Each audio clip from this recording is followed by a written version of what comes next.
बिस्मिल्लाहिर्रहमानिर्रहीम। अस्सलाम वालेकुम। मैं हूं सर फहीम और आप देख रहे हैं यूट्यूब चैनल मैथनलॉजी। अगर आप मेरे चैनल पर न्यू हैं तो काइंडली मेरे चैनल को सब्सक्राइब कर दें और बेल आइकन को जरूर प्रेस करें ताकि आपको हमारी आने वाली वीडियोस की नोटिफिकेशन मिल सके और आप मुझे इंस्टाग्राम पे भी फॉलो कर सकते हैं। आज हम एक्सरसाइज 1.2 का क्वेश्चन नंबर 1 सॉल्व करेंगे। Recognise the properties of real numbers used in the following. हमें यहाँ पर जो है रियल नंबर्स की प्रॉपर्टीज को रिकॉग्नाइज करना है कि यहाँ पर कौन सी प्रॉपर्टी अप्लाई हो रही है। अगर आप पहली प्रॉपर्टी देखें 1/2 plus 2/3 is equal to 2/3 plus 1/2। अब यहाँ पर हम सबसे पहले सॉल्यूशन लिखेंगे। सॉल्यूशन से पहले हम बताएंगे, देखें यहाँ पर हम 1/2 को अगर ए कंसिडर कर ले और 2/3 को अगर हम बी कंसिडर कर ले इज इक्वल टू 2/3 को हमने बी कंसिडर किया और 1/2 को ए कंसिडर किया था, तो A plus B is equal to B plus A. आप देख सकते हैं ये A plus B is equal to B plus A हमने पढ़ा था properties of real number with respect to addition में। कम्यूटेटिव प्रॉपर्टी थी कि अगर हम टर्म्स को आगे पीछे कर दें तो उससे फर्क नहीं पड़ता, ए प्लस बी बराबर होता है बी प्लस ए के, और ये कहलाती है commutative property of real numbers with respect to addition. Second जो क्वेश्चन है हमारा 4/3 plus 1/3 plus 2/3 is equal to 4/3 plus 1/3 plus 2/3। पहले हम सॉल्यूशन लिखेंगे। सॉल्यूशन में हम बताएंगे कि 4/3 को हमने ए कंसिडर किया है, 1/3 को हमने बी कंसिडर किया है और 2/3 को हमने सी कंसिडर किया है। तो ये अगर आप देखें A plus whole bracket B plus C is equal to A plus B plus C, तो ये बिल्कुल एसोसिएटिव प्रॉपर्टी है of real number with respect to addition. हम पढ़ चुके हैं कि अगर हम टर्म्स को आगे पीछे कर दें, मतलब पहले लास्ट दो टर्म्स को प्लस करके फर्स्ट टर्म में प्लस करें या फिर फर्स्ट दो टर्म्स को प्लस करके लास्ट टर्म में प्लस करें, इससे कोई फर्क नहीं पड़ता है। ये कहलाती है associative property of real numbers with respect to addition. Next question है 9 multiplied by 10/9 plus 20/9 is equal to 9 multiplied by 10/9 plus 9 multiplied by 20/9। अगर आप देखें यहाँ पर मल्टीप्लीकेशन भी है और एडिशन भी है, तो जिसमें ऐसी प्रॉपर्टी जिसमें मल्टीप्लीकेशन भी हो और एडिशन भी हो तो ये तो है distributive property of multiplication over addition. तो अगर हम 9 को ए कंसिडर कर लें, 10/9 को बी कंसिडर कर लें और 20/9 को सी, तो 9 भी 10/9 से मल्टीप्लाई हो रहा है, फिर बीच में साइन प्लस का आ गया, और 9 20/9 से मल्टीप्लाई हो रहा है और बीच में साइन प्लस का है। तो ये तो है distributive property of multiplication over addition, यहां पर आप देख सकते हैं। सही है।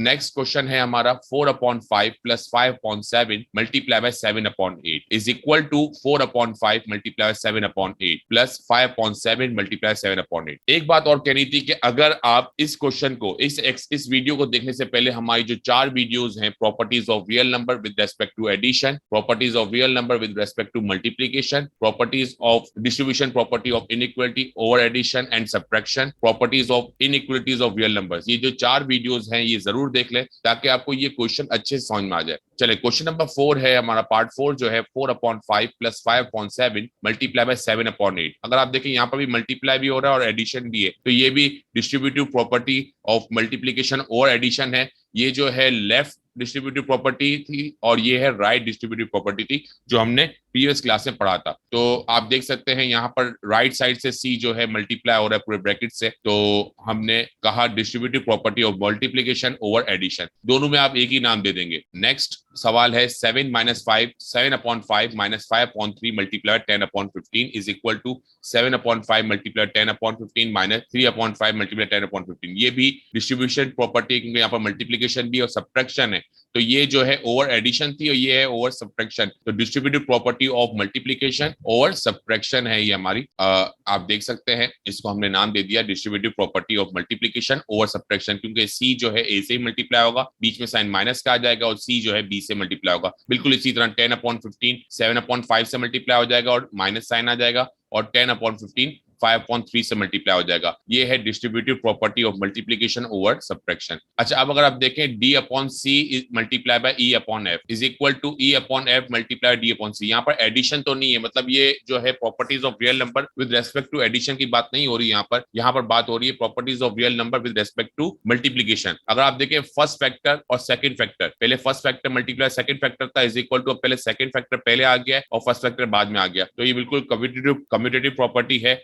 With respect to multiplication, a multiply b is equal to b multiply a, और ये है commutative property of real numbers with respect to multiplication. इसमें फैक्टर्स आगे पीछे कर दिए। यहाँ पर देखें, अगर आप ये भी जो है तीनों तरफ अगर आप देखें लेफ्ट हैंड साइड पे मल्टीप्लाई मल्टीप्लाई है, तो ये भी मल्टीप्लीकेशन की प्रॉपर्टीज हैं। तो यहाँ पर अगर आप देखें 11 मल्टीप्लाई 15 मल्टीप्लाई 21, 11 मल्टीप्लाई 15 मल्टीप्लाई 21, मतलब पहले लास्ट के दो फैक्टर्स मल्टीप्लाई किए, फिर फर्स्ट फैक्टर को मल्टीप्लाई किया है। और यहाँ पर भी अगर आप देखें फर्स्ट टू फैक्टर्स को मल्टीप्लाई किया, फिर देन थर्ड फैक्टर को मल्टीप्लाई किया। तो ये तो एसोसिएटिव प्रॉपर्टी है, a multiply bracket b multiply c is equal to a multiply b bracket multiply by c। तो ये बिल्कुल associative property of real numbers with respect to multiplication, जो कि हमने प्रीवियस क्लासेस में पढ़ा था कि फैक्टर्स को आप आगे पीछे करके मल्टीप्लाई कर सकते हैं। अगर ब्रैकेट हो तो पहले ब्रैकेट सॉल्व होगा, देन फिर जो है बाहर का जो फैक्टर है वो मल्टीप्लाई होगा। अच्छा, अब यहाँ पर अगर आप देखें 2/11 मल्टीप्लाई बाय 11/2, अगर आप देखें इसका बिल्कुल जो है इनवर्स है। 2/11 का जो इनवर्स होता है वो 11/2 है, और 11/2 मल्टीप्लाई 2/11, तो 11/2 का जो इनवर्स होता है मल्टीप्लिकेटिव इनवर्स जो है 2/11, और इनका जो प्रोडक्ट होता है वो 1 होता है। तो ये कौन सी प्रॉपर्टी है? मल्टीप्लिकेटिव इनवर्स की, क्योंकि if the product of two factor is 1 then each factor is multiplicative inverse of each other. तो ये तो मल्टीप्लिकेटिव इनवर्स है, ये तो हमने पढ़ा था। अच्छा, नेक्स्ट प्रॉपर्टी जो है 3/5 प्लस, अब यहाँ प्लस आ रहा है तो ये तो एडिशन की प्रॉपर्टी है, -3/5। अगर आप देखें 3/5 को अगर हम प्लस करते हैं 3/5 में, तो ये तो इनवर्स है, 3/5 का इनवर्स है, मगर ये एडिटिव इनवर्स है, और उसका जो आंसर है, उनका जो सम है वो 0 आएगा। तो ये तो एडिटिव इनवर्स कहलाता है कि if the addition of two terms is 0 then each term is additive inverse of each other. तो ये एडिटिव इनवर्स कहलाती है। अगर आप यहाँ देखें a upon b multiply b upon a, ये देखें a अपॉन b का इनवर्स है b अपॉन a, और b अपॉन a का इनवर्स होता है a अपॉन b। तो हमने इसका सॉल्यूशन किया कि इसका जो आंसर आएगा, जिसका इनका प्रोडक्ट आएगा वो 1 आएगा। तो मल्टीप्लिकेटिव इनवर्स है, if the product of two factors is 1 then each factor is multiplicative inverse of each other. उसका आंसर मल्टीप्लिकेटिव इनवर्स था। हमें प्रॉपर्टी पहचाननी थी और हमने प्रॉपर्टी पहचान ली। अच्छा, नेक्स्ट क्वेश्चन है 15/10 मल्टीप्लाई बाय 8/5 माइनस 4/10। वापस मल्टीप्लीकेशन आ रही है और सब्ट्रैक्शन आ रही है, तो इसका मतलब है ये distributive property of multiplication over subtraction है। तो हमने यहाँ पर a multiply b minus c is equal to a multiply b minus a multiply c। तो ये कहलाएगी distributive property of multiplication over subtraction. ये ऑफ 2 बार आ गया। अच्छा, नेक्स्ट और लास्ट हमारा पार्ट है √2/3 मल्टीप्लाई बाय 3/√2। अगर आप देखें ये इसका इनवर्स है। √2/3 का जो इनवर्स होता है, मल्टीप्लीकेटिव इनवर्स जो होता है